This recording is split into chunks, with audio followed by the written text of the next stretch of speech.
behind the scenes with future country rock blues kings and queens. Discover them first with Palm Mash TV.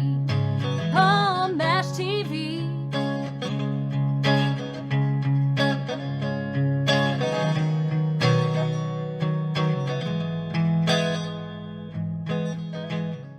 Well, hello there. It's Paul Mash TV time again. Thank you so much for joining us.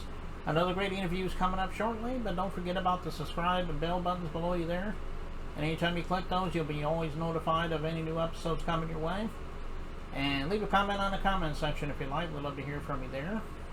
And check out the description part, because contact info is included there, and it's also included at the closing credits at the end of this episode. So I hope you'll stay tuned for that. We have a special guest with us today from Nashville, Tennessee. We have Gregory. And some of you may remember him from the early 90s with such hits as If It Weren't for Country Music, I'd Go Crazy, and Play Ruby Play. Well, we got him here tonight, and he's going to talk with us for a few minutes, and I know you'll want to stay tuned for that. And we'll get to that in a second, though, because we have a quick word from the Caden Gordon Show, so don't go away. We'll be right back right after this. The Caden Gordon Show, today's best country mix, is a 2-hour show playing independent and mainstream country music you know and love. Be sure to check it out at thecadengordonshow.com for more information on the show. Okay, we're back, and with us we have a legendary country artist with us today, Clinton Gregory. Thank you for joining us, Clinton. My pleasure, sir. Thank you for the opportunity. Yeah, no problem. And for those of you that don't know, he had great hits like If It Weren't for Country Music, I'd Go Crazy, and Play Ruby Play, and both awesome songs. And he had a few others too, but those are the ones that I like the best, I think. How did it come about that you became an artist? I mean, have you always watched the legends growing up, and that made you decide, or did you always want to be an artist? I mean, tell us in your own words. Well, I moved here to Nashville in 1987. I come down here as a fiddle player. I worked with Dottie West and Susie Bogus and the McCarters and several, Gene Watson, and I'd always sang harmony, and I just did a demo one day just to see what happened with it, and luckily it took off, and a few things happened. I'm real surprised and real happy that it did. It's been Sorry about that. Well, I'm glad that you chose music, because you know you obviously are very legendary, as I said at the beginning. So I'm sure you'll have many years ahead of you there. Like you mentioned, Susie Bogus, and you mentioned a couple others. Those are great artists too. I can see how you got them as your influences. Were there any others that come to mind? Yeah, I've done quite a few sessions. I did a movie and 2 albums with Neil Young back in 2005. Okay. And just, you know, Ray Price, Farron Young, different people, you know, just, you know how the music business is. You just got to take whatever you can get, you know. Yeah, exactly. Yeah, and that was, those are some legendary ones right there as well. Well, tell everybody how we can find your music, and also if you want, tell everybody how we can see you in concert. If you got any concerts going on, we'd love to hear about that. Well, I hadn't been doing anything about the past 6 or 7 years. I had a stroke on my right side 7 years ago, and so that pretty much put the brakes on my fiddle playing. I'm trying to get it back. I got everything, all the movement back, you know, just not as fast as it used to be. No, but luckily it didn't affect my singing any, but I hadn't really been doing anything but writing a few songs, you know, just kind of, you know, I hate I had the stroke, but really when it comes down to it, it's really probably the best thing ever happened to me. It brought me around and got me closer to God, and I've always believed in him, but I didn't realize how far I had slid backwards, you know, but everything is better. He's leading my life now, and it's better than it's ever been, you know. Oh, okay. Do you have all your stuff on streaming? Do you still have your physical CDs out there for them to buy? Are you on social media? Do you have an official website? Tell everybody about that. Yeah, you can find about everything I've done on Melody Roundup Music is a publishing company I used to write for, and then they had uh, um, a record label too, and that's the past few releases I had. It's been quite a while, but the last one was called "Too Much Ain't Enough." There's a video out there on that one, and if you go to YouTube, you can find about everything I've ever done on there. Okay, well, check out Melody Roundup and also YouTube. Check out some of his videos there, and definitely that song I mentioned earlier, that if it weren't for country music, I'd go crazy, and Play Ruby Player, definitely on there, so check that out. And that song you just mentioned there, was it Too Much Ain't Enough? Is there a story behind that song? It's a great song, by the way. Thank you. It was written by my friend Earl Clark. He's passed away now, but Melody Roundup had a bunch of great songs, and that was one of them I found there. I've done 2 albums with those folks.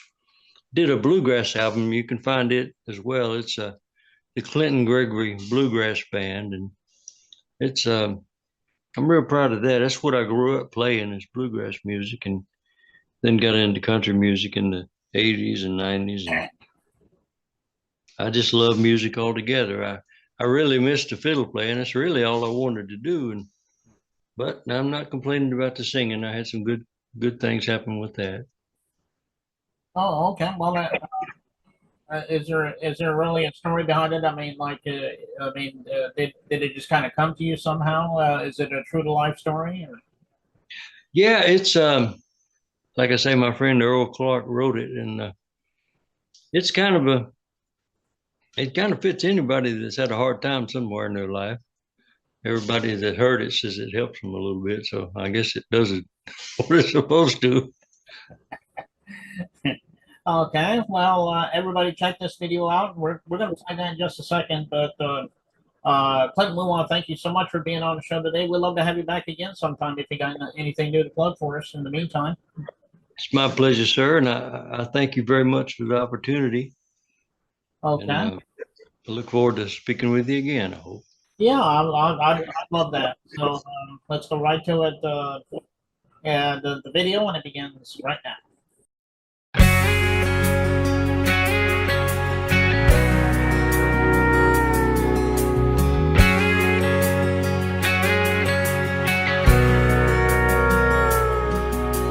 Every night he sits there on that bar stool, a heartbroken fool.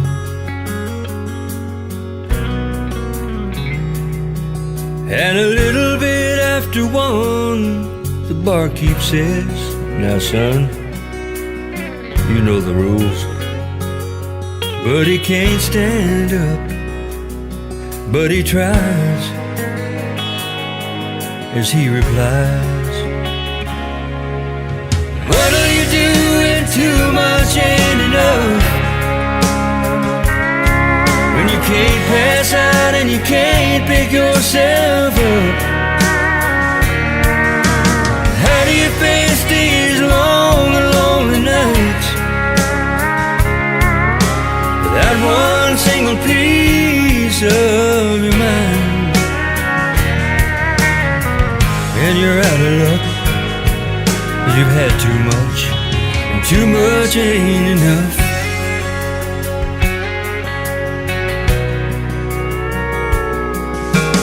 Too many nights I watched him from that corner booth,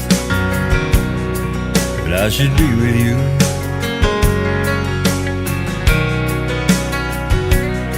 Girl, tonight he turned around, made me face the truth, and said, "What will you do?" Oh, and she gives up when you go home and you find her gone. What'll you do when too much ain't enough? When you can't pass out and you can't pick yourself up? How will you face these long and lonely nights without one single piece of your mind? And you're out of luck, much, and too much ain't enough.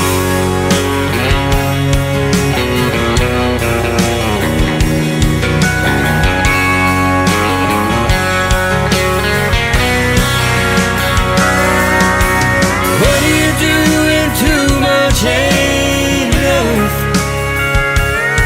When you can't pass out and you can't pick yourself up. How do you face these lonely, lonely nights without one single piece of your mind? And you're out of luck, 'cause you had too much, and too much ain't enough. Too much ain't enough. Too much ain't